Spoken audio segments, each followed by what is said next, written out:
Welcome to another episode of Sat Chats ReHash. This is our opportunity to go back through the Sat Chats we've already published, help you all understand what they were about. Maybe if you haven't listened to them yet, you can decide to jump back and listen to an episode that really catches your ear here today. It's also a chance for Chris and I to clean up any things that we said that weren't right. Because again, hey, we aren't experts. We're learning about Bitcoin and Satoshis the same way you all are. And we want to make sure we clean up our side of the street. It's also a chance for us to go back through any conversational threads that we left open. We won't close every single one of them, but if they're interesting, we want to talk about them. We want to further that conversation. So I'm your host, Stuart Bitcoin Maxi, who wears prescription sunglasses to protect you and your loved ones from my Bitcoin laser eyes. And I'm your co-host, Chris, founder and CEO of Ithaca Hummus, Bitcoin smash buyer and multi-coiner. So re-smash that like and subscribe button. Each time you do, a Bitcoiner gets his laser eyes. If you're on Spotify, go to the channel, hit the three little dots, say rate, show, 5 stars. Help us spread that signal on both platforms. Nice step by step. So for today, we're going over episodes 7, 8, and 9. Number 7 was Sarah. Number 8 was Keen. And number 9, everybody knows who number 9 was at this point. And if you don't, you should. Number 9 was our best friend, Paul. So Cash is King, Paul.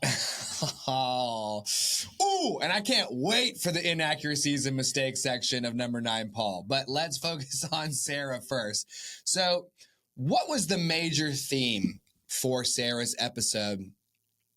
It was such a cool question. She asked, should I sell my sats for a trip to Paris? Great setup. Really interesting question. Mm-hmm. And those are the kinds of questions that we want to talk about and hopefully even answer on Sat Chat. So a couple of key takeaways from her episode in case you're figuring out whether you want to listen to that on your way into work or while you're walking the dog around the lake.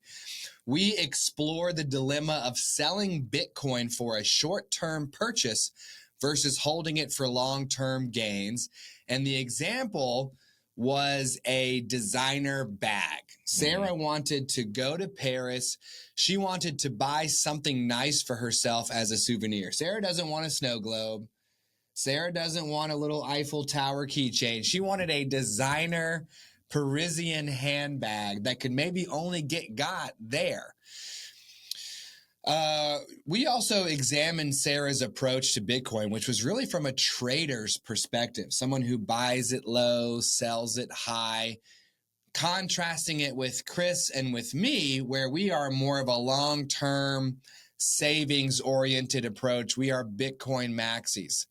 And really, I'm the savings-oriented Bitcoin maxi. This guy over here is the make even more Bitcoin with your Bitcoin maxi. But there was a contrast there between a trader and a Bitcoiner, so to speak.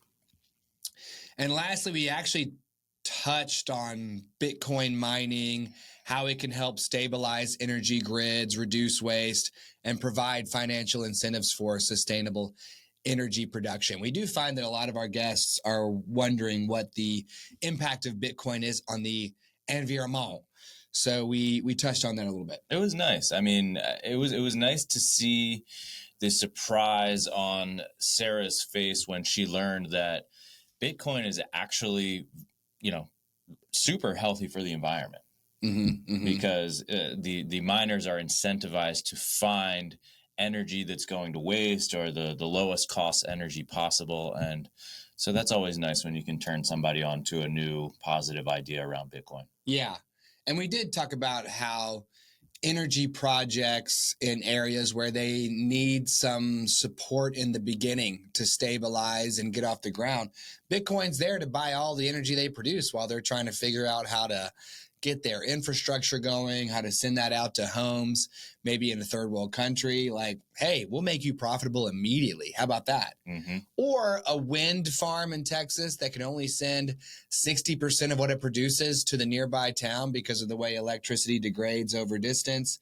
Hey, all the stuff that would just go to waste, we'll buy it from you. Right. How about you sell every drop of energy you make? Or in the case of a flared gas situation, don't burn that natural gas into the atmosphere. Burn it in a way where we can catch it, turn it into heat, make it into electricity, drive it into our computers, and get some Bitcoin. Mm-hmm, mm-hmm.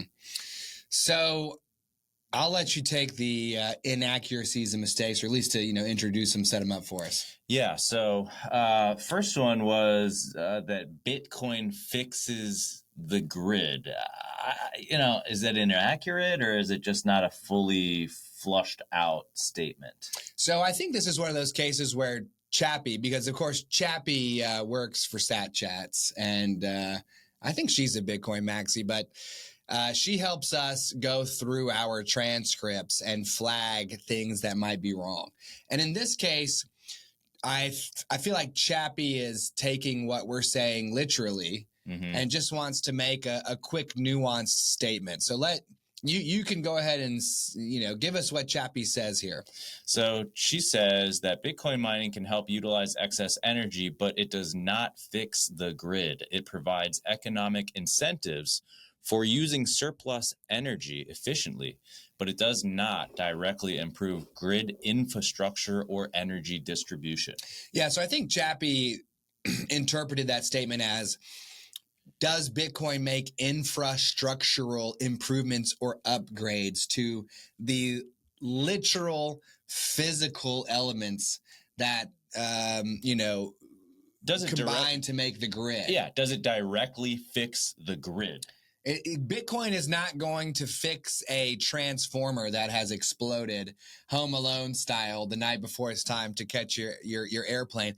But if your energy grid is full of stranded energy, mm-hmm. if it's full of fluctuations in demand, that mean your profits fluctuate. Mm-hmm. If it's full of startups in third world countries that don't have enough demand for energy yet to be sustainable, Bitcoin comes in and provides a customer for these energy producers that they can rely on to buy their excess energy, to take more when demand is low and to take less when demand is high. It can balance the demand on the grid, etc. So Stuart, if we could, let's get some, practice here. If you could rephrase that statement, mm-hmm. into another simple Bitcoin fixes the grid soundbite. Yeah. Given this, call out from Chappie, how would you do it? I would still say Bitcoin fixes the grid, because I think it does. I think it does, because if you create a stream of revenue for energy producers, then they can drive that into infrastructure improvements. They can drive that into whatever they want, right? And I guess when I say Bitcoin fixes the grid, I'm talking about balancing the supply and the demand and smoothing out, dips in revenue, etc. So mm-hmm. I like coming at it from Chappie's point of view and saying, just in case anybody out there listening to Sat Chats believes that Bitcoin can literally have an impact on the physical world and go fix a transformer, no, you still need a human being for that. But to my way of thinking, it fixes the grid. Mm-hmm. It fixes the supply and demand volatility, mm-hmm, mm-hmm. Of energy distribution. And there is kind of a meme that says, Bitcoin fixes this. Money, Bitcoin fixes this. Energy, Bitcoin fixes this. Politics, Bitcoin fixes this. But you might in this case say Bitcoin balances the grid. That's yeah. Okay. That might be a nice way to talk about it. Yeah. Okay. Next, we have men in a beehive. So we're talking about male bees here, right? Yeah, and we'll get there. Male bees, men in a beehive are only good for two things: mating and fighting. Okay, so this is a super fascinating thing that I wanted to talk about here. Now, I'm not sure if this conversation made the initial cut of Sarah's episode. Mm-hmm. But we are going to be remastering it over the next 2 weeks and republishing it. And you better believe I'm going to keep this conversation in there because I think it's so fascinating. We talked about how on this podcast, we feel like women do everything better than men. Categorically, women are better than men. They do everything better than men. There's not a single thing that men do that's better than what women can do. And I used the example of a beehive to illustrate this. And I call it the beehive theory, which is effectively my theory is that the world would be better if it were entirely run by women. We talked about the queen at the top. We talked about the worker bees. We talked about, what you might almost call the interns at the bottom. They're all women. And that the men, which are called drones, are only good for two things: hooking up with, getting it shrifty, or going and killing other bees. Mm-hmm. So it was only about giving out life and giving out death. Now, Chappie is correcting us here and says, well, hang on. It's not that men in a beehive are only good for two things, mating and fighting. Actually, male bees or drones do not engage in combat. We're down to one. Their only role is to mate with the queen. I don't see any problems here. Yeah. This is even better. Yeah. This makes the beehive theory even better than I thought it was because I didn't even got to fight and die. I just got to hang out and hook up with the big kahuna bee at the beehive. Dude, let's go. Even more useless. It says worker bees, which are all female, handle defense, foraging, and hive maintenance. The drones, literally, we hang out, we hook up with the queen. Now, here's something even more fascinating. Okay? And hit me in the comments below if you've already realized where I'm going with this. We put the transcript of this show into Chappie. We asked for Chappie to look for inaccuracies and mistakes. Mm-hmm. In the transcript is our declaration that women are categorically better than men, and Chappie did not flag that. Chappie saw no problems with that, dude. No mistake there. That's accurate. Whoa.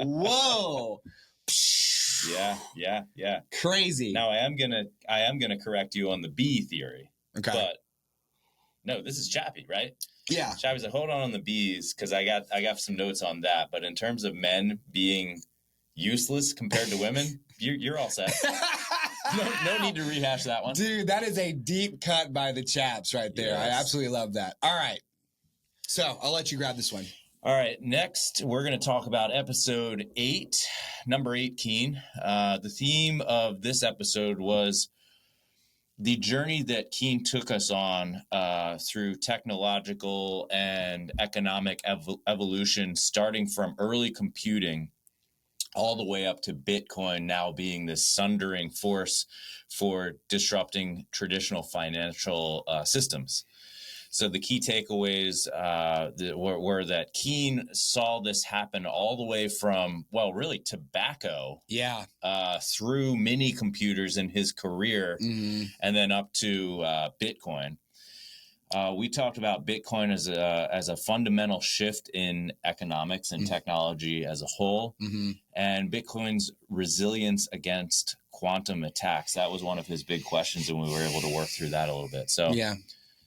My favorite part of that episode was going on this journey from the late 1940s to today. Mm-hmm. It was incredible to see the advances we've made as, human beings through the lens of Keen's life.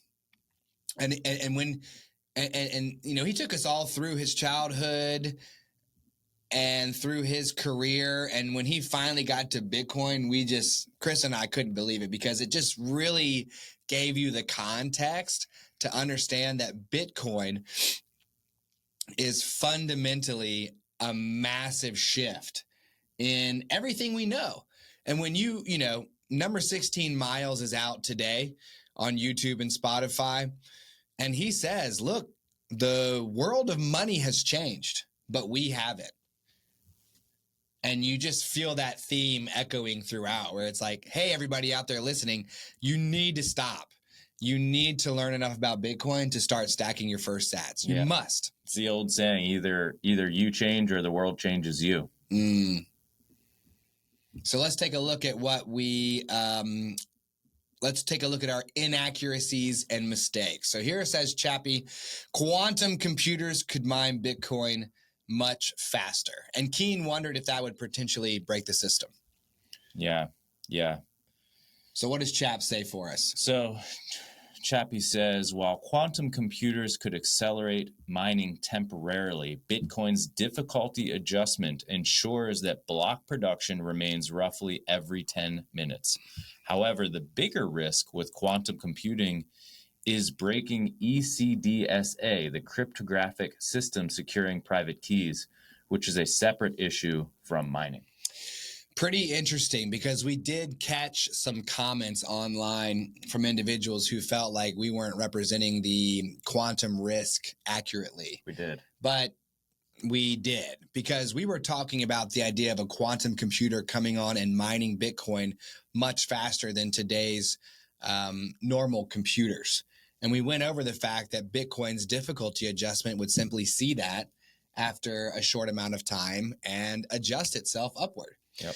It is interesting to look at this ECDSA cryptographic system. You know for a fact, Chris and I don't fully understand that. And that's going to be an area where we're going to have to dive into. But I did look into this a little bit and was able to understand, number one, ECDSA in cryptography or encryption is different from RSA, and quantum poses a much sooner risk to RSA than ECDSA. Also, if ECDSA is the system that secures your private keys, there's a methodology of using new addresses as you transact with Bitcoin, so that even if someone's breaking previous keys, you're on to the next ones. Mm-hmm. Something along those lines. We'll see. Might have to rehash the rehash, but we're exploring that area.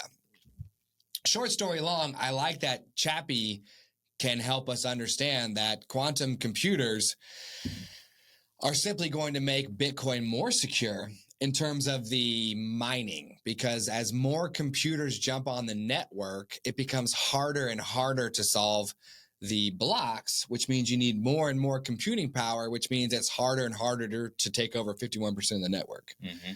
So just think of it this way. The more people mining Bitcoin, the more secure Bitcoin is. Yep.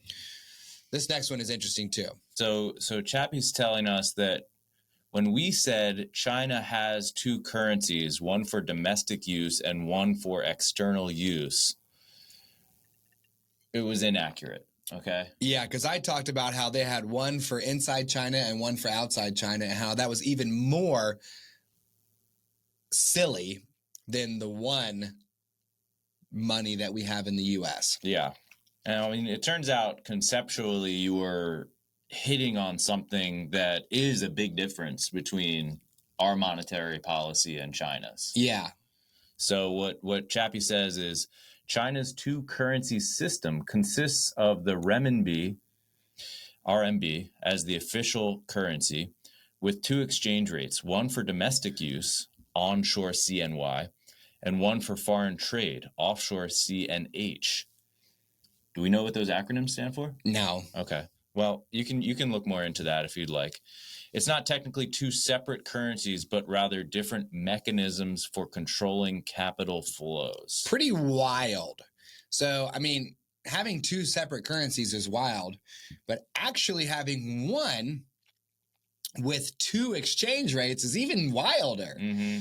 And so, yeah, you've got the renminbi here. And if I can hit some banner in here, I think it's renminbi. Of course, I'm doing none of the, does it go up? Does it go down? Does it pop? Is it inflection? I don't have any, nice, but you know, anyways, you got the renminbi, and it's got an exchange rate inside China. It has an exchange rate outside of China.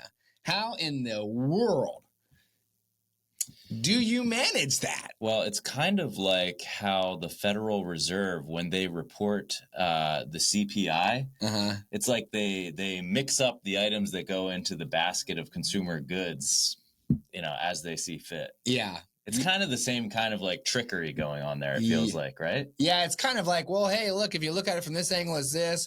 If you look at, I mean, it's like, dude, I don't even know. Like, yeah, I mean, it's just, I don't even know how to render that, but it is kind of wild to think about. Kind of wild. I mean, we've talked about wage and price controls on Sat Chats, and it's basically a way for centers of power to make their best attempt at controlling the economy. But it ultimately fails because the economy is a global phenomenon that is made up of millions and millions of individual economic decisions, probably each day, maybe even billions of individual economic. I mean, how in the world could you possibly attempt to control that bubbling, frothing economic soup? Do you know what I mean? Impossible. But anyways, a nice distinction there from Chappie. All right, next up, the U.S. was on the gold standard for hundreds of years until 1971. And this was Keene who said this. Okay, all right. We love you, Keene. The correction is that the U.S. adopted the gold standard officially in 1900 with the Gold Standard Act, but gold played a role in currency backing before that. The gold standard ended in stages, with 1933 eliminating domestic convertibility, meaning you could no longer convert your dollars into gold. As an American. And in 1971, ending international gold convertibility under Nixon. Yeah, so I wanted to include this one in the rehash because it clarified some things in an interesting way for me. I believed America was on the gold standard from its inception, but it looks like Chappie's pointing out that it wasn't made official until 1900 with the Gold Standard Act. Very interesting. I guess up until that point, it was just kind of a little bit more informal or understood, or I'm not sure. But what's interesting is that only lasted 33 years before they're like, okay, well, never mind. Yeah. That's not, it only took America 33 years to get upside down with money printing from the Gold Standard Act. And that might even been the year of the 6102 where you need to turn in large stores of gold so we can make more paper. And then 1971 was international gold convertibility. So you adopt the act, 33 years later, you're upside down for Americans, and 40 years later, you're like, you know what? Britain, France, everyone that decided to peg their currency to our currency, which is supposed to be pegged to gold, never mind. Yeah. What a crazy, unmanageable descent into fiat madness. Yeah. I mean, at that time in 1900s, didn't Great Britain have the world's kind of global currency because it was backed by gold? I don't know. I mean, I feel like the pound sterling was viewed as the best currency. Right. At least in the 19th century when the empire was worldwide, and I suppose it was ostensibly still tied to either gold or silver or maybe a combination of both. But they very quickly went off that standard in World War I to fund their efforts. Right. And I think you had the Bretton Woods Act maybe afterward, where it's like, okay, now America's the world's biggest and greatest power, so everybody has to kind of hitch their raft to us. I don't know. You know? When was the Federal Reserve created? So I think it was the early 1900s. Right. Might have been 1907. Might have been 1907. I don't know. But there's a book called The Creature from Jekyll Island that goes into detail. I haven't read it yet. I think somebody told me it might be problematic. I don't know. Book might have been canceled by now. We're not sure. But the Federal Reserve was created, and a lot of people feel like that's a pretty problematic situation. Okay. And by the way, Brock, who I think is number 13, has been texting me because he's reading the Bitcoin Standard. He's like, man, I think central banks might just be a bad idea. I'm like, let's go, Brock. Yeah, let's go, Brock. Getting there. Come on, dude. Yeah. So we'll jump to number 9, Paul now. Here goes number 9, Paul. Let's leave some time for this. Woo! Oh my gosh. All okay. Right.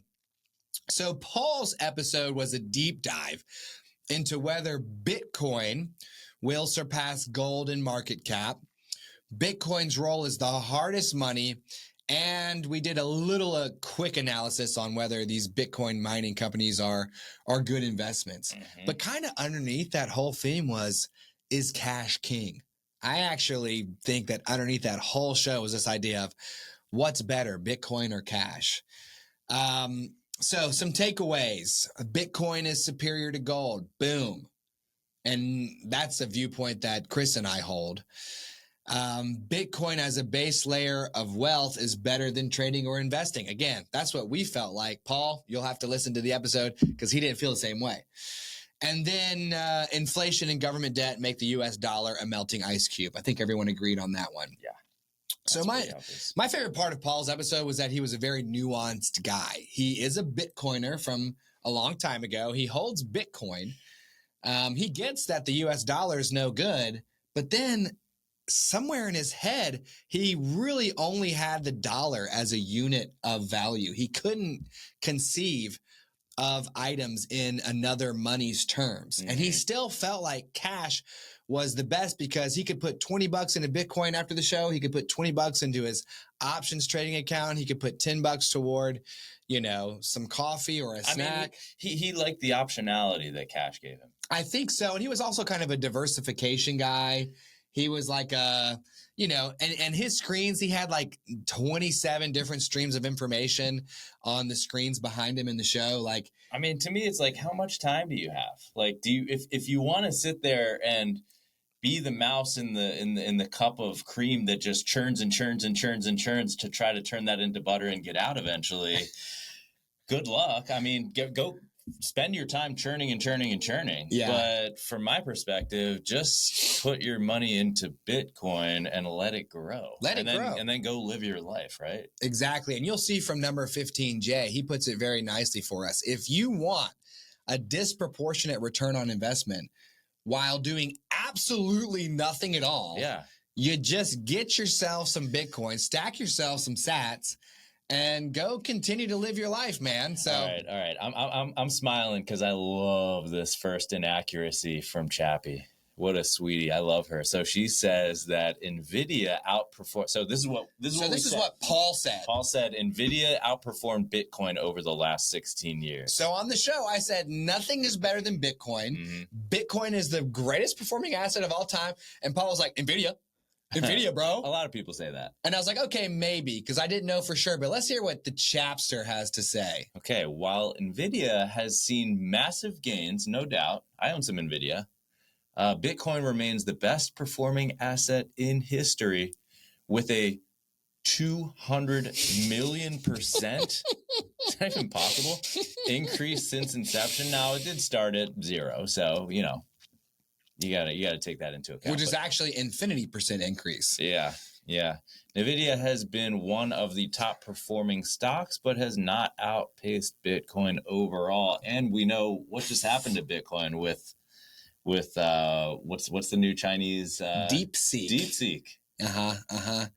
DeepSeek created some fluctuation there in Nvidia's profits, or they took a little bit of a plunge, but I don't care because Nvidia won't be able to match Bitcoin forever. No. Right? You simply cannot keep up with Bitcoin.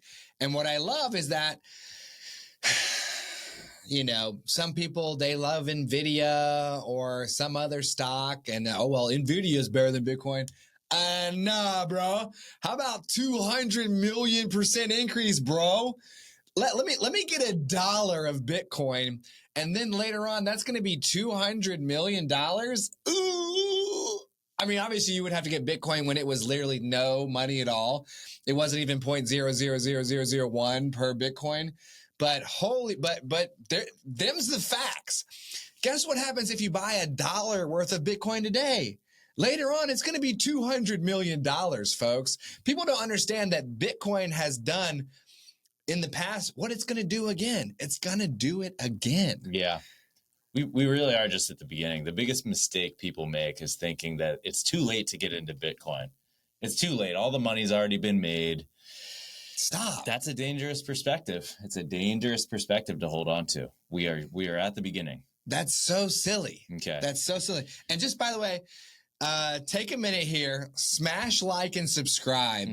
If you think Bitcoin's going to go 200 million% again, and also hit us in the comments below if you think that your boy Chris, who is supposed to be the Chad Michael Sailor Maxi on this show, needs to sell his Nvidia stock and go get himself some Bitcoin. All right, let's keep rolling. All right. If next, I believe this was Paul again. Also, okay. So he says, if the U.S. dollar collapses, Bitcoin collapses too. And I was like, no, Paul, it doesn't. And Chappie agrees with you, Stuart, because here's what she had to say. Bitcoin is not dependent on the U.S. dollar. It operates on a global network. Ooh. While it is often priced in USD today, it functions as its own unit of account in some economies, example, El Salvador.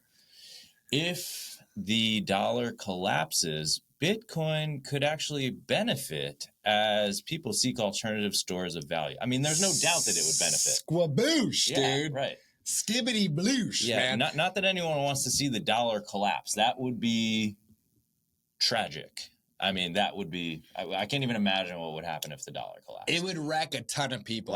Yeah. And what I think is most likely to happen is that we will build ourselves a nice, neat parallel system over a long period of time and kind of just gradually filter one in for the other so that everyone has time to stack some sats, become a satillionaire, get your first million sats now.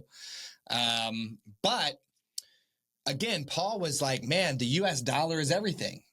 Everything's tied to the dollar. Everything's denominated in dollars. If the dollar collapses, Bitcoin will too, because he thinks that means the price of Bitcoin would drop to zero if there's no dollars. But what we were trying to say is, Paul, one Bitcoin is not worth X amount of dollars. One Bitcoin is worth one Bitcoin. That's what makes it so powerful. There will only ever be 21 million Bitcoin, which means the purchasing power of Bitcoin will hold its value over time. And in today's fiat inflationary madness, actually go up and up and up. If you make the mistake of pricing Bitcoin in dollars and then the dollar collapses, well, I mean, that just means that you can't buy Bitcoin with dollars anymore. It'll be a wheelbarrow Weimar Republic kind of Horn of Africa type situation where they're like, will you take $8 trillion for 8 sats? And we'll be like, no, we will absolutely not hand over 8 Satoshis for 8 trillion US dollars, right? Yeah. So really interesting to see that Bitcoin is resilient against government money. But here goes the next one. If the internet goes down, Bitcoin becomes useless. So Paul was like, well, look, Bitcoin relies on the internet. And we pointed out that it's incredibly unlikely that the internet will all go down all at once and that there are satellites in space, et cetera, et cetera. But listen to what Chappie has to say about this. All right. So while Bitcoin relies on the internet for transactions, offline solutions exist, such as satellite nodes, Blockstream's Bitcoin satellites, for example, and mesh networks allowing Bitcoin transactions to continue without traditional internet access. Holy smokes. So we're good. So even if the internet is attacked on like a world-ending level, Bitcoin has offline solutions, which I imagine will help people transact one-on-one until they can all make those things get committed to the blockchain or what have you. You can still transact with Bitcoin. Amazing. I want to look into that one more myself, because is there a way for me to transfer Bitcoin directly to someone and then have that, you know, get resolved when things are back on? I don't know. I just thought that was really interesting. The last one I think might have come from me, because I typically point out that money loses value over time. Gold keeps its value over time. Bitcoin increases in value over time. But it looks like the Chaps is a Bitcoin maxi, because she's not even happy with the description of gold, quote unquote, keeping its value over time. So let's read this right here. All right. So gold has lost purchasing power over time compared to Bitcoin. Gold has increased in fiat value, but Bitcoin has outperformed it exponentially in terms of purchasing power. Outperformed it exponentially. So gold in Bitcoin terms has not kept its value.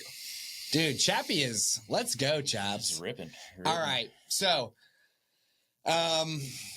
let's jump into some of those open conversational threads. I'm going to run through each one of them, and then I'd like to treat two in more detail. If we have some time, we've got another two with notable mentions, but we'll see what our time horizon looks like. So, is Bitcoin's here are the open threads. Is Bitcoin's energy use justified? What if PTAs and other parent-teacher organizations adopted Bitcoin?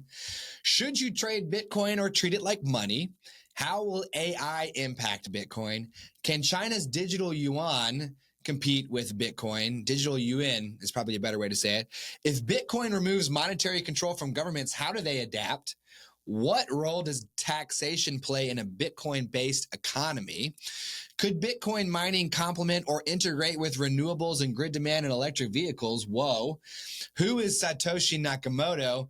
And will Paul outtrade Stewart just hanging out hodling Bitcoin? Jeez. Wow. If you took like a Bitcoin 101 course, this sounds like the exam right here. Woo! So the two honorable mentions that we'll try to treat quickly here. Can China's digital yuan compete with Bitcoin?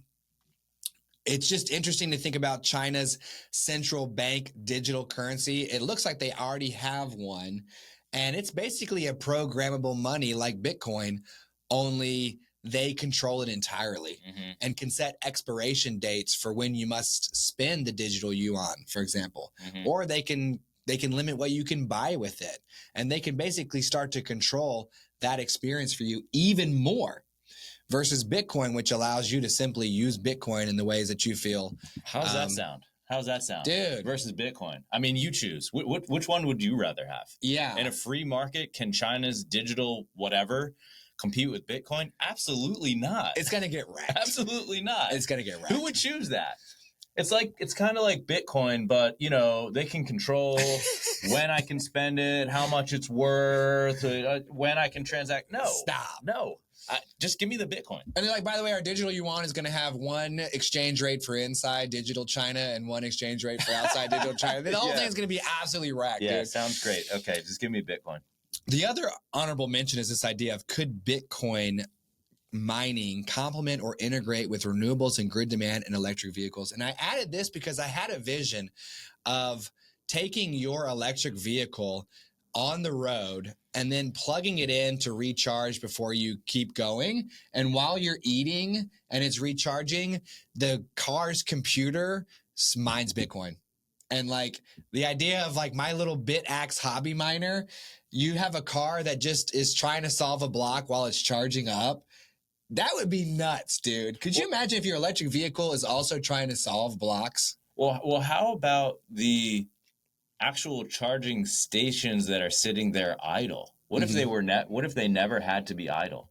Oh man. What if they just toggled from we're mining Bitcoin, here comes a car, it plugs in, we stop mining Bitcoin and we feed the car. Dude. But then when it comes offline, that way you can I don't know if that makes sense, but from an asset utilization, standpoint, like if the thing could always be doing something of value. It's crazy. I don't know. We don't know. Yeah. Just imagine Tesla combining its charging stations into one mining pool. Yeah. And straight solving some Bitcoin blocks. Yeah. Anyways. Yeah. All right. What if PTAs and other parent-teacher organizations adopted Bitcoin? What would happen? So I really wanted to talk about this. It came up in Sarah's episode because my wife is involved in the PTA. She was treasurer for a while. Now it's this other lady, and there's all these rules and regulations about their finances, etc. But they had this phenomenon where they get to the end of the school year and they have money left over, and there's 3 months in the summer where it's just sitting there melting away as the government prints more cash. And I thought to myself, what would happen if they take that and they just yeet it into Bitcoin, right? Or what would happen if you have a fundraiser like the Fun Run fundraiser, in September each year. Everybody runs around a track. They raise money. That money gets converted in Bitcoin and cannot be spent until the next fun run fundraiser. Do you know what I mean? You create this virtuous cycle of raising cash and then letting it go up.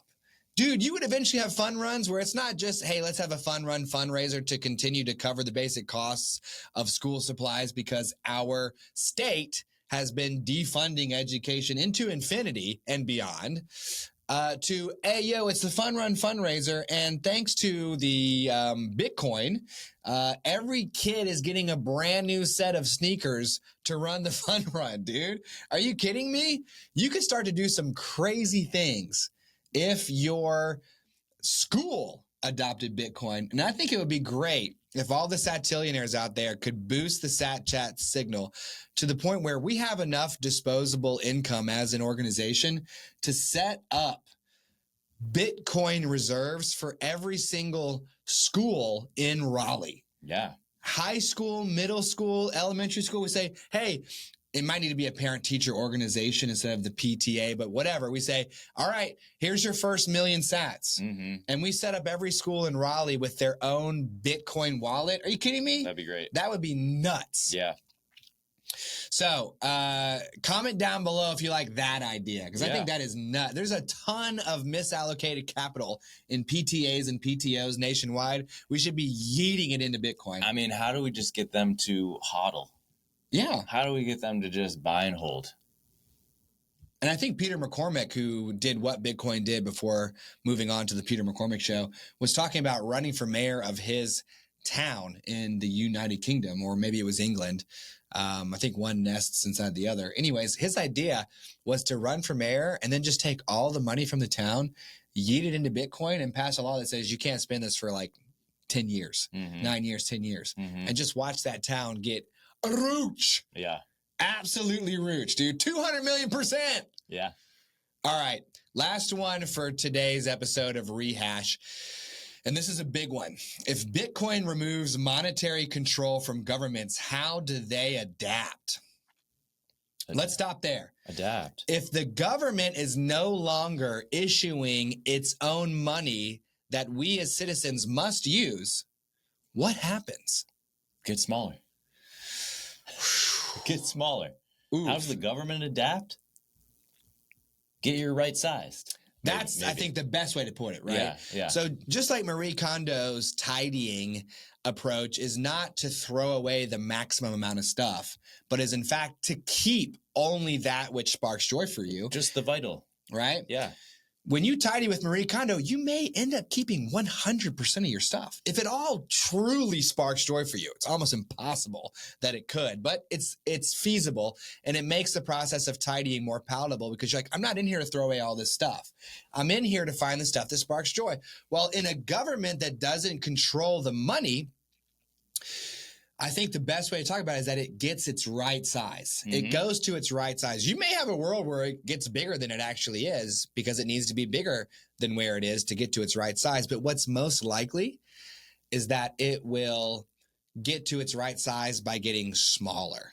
So think about a king that did not control the supply of gold. When he needed to go to war, he had to go to his dukes. He had to go to his dukes and say, I need money from you in order to go to war on your behalf. And if the dukes were in agreement, cool, here's your gold. If they were in disagreement, I don't know, bud.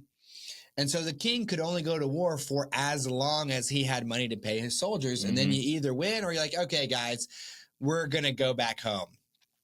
So there's a book called The Sovereign Individual.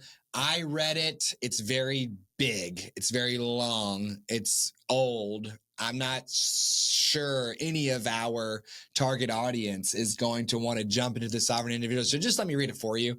What they say is that the government would then need to come to each of us and they would need to tax us accordingly. If they can't print money to operate above and beyond their tax revenue, they need to live inside their tax revenue. They need to increase taxes on us. And then we need to say, no, you can't increase taxes on us. For that, we don't agree with that. No. We don't think you should do that. Yes. We're not going to pay for that. Like, come on. Yeah. Right. But they just totally sidestep that whole thing in the fiat system, and they just say, yeah, we don't need to ask anymore. Yeah. We'll just print the money. So you basically have the sovereign individual. The theory of that book is that governments will then need to compete in order to win your business. They need to give you the most attractive set of laws as a citizen to keep you there and to keep you in their economy, which is really, really fascinating to think about. The last question, what role does taxation play in a Bitcoin-based economy? Right, we just talked about it. You need to tax us. You need to literally get the money from us to then operate. And then that makes it a lot more reasonable for us to determine whether or not we like what we're getting for our money. Just a fascinating concept. And we might need to do some kind of video on this idea of what happens to governments when they no longer control the money. So comment down below if you want me to absolutely go hard on a deep dive into the sovereign individual and their predictions for smaller governments, the fall of the nation state into the cyber middle ages, the rise of the sovereign individual, etc. Or if you want something short, snappy, a Sat Chats short stacks where we kind of give you the highlights. Let us know how you want to hear about that, or if you're interested at all. It's fascinating for me to think about. Very cool. All right. That's been another episode of Sat Chats Rehash. Smash and re-smash the like and subscribe button on YouTube, on Spotify. Help us get to 999 plus one subscribers, lickety split, so we can unlock the live Friday morning show for you all, 10 a.m. Eastern. And remember, Sat Chats Rehash is for educational purposes only and should not be construed as financial advice. See you on the next one.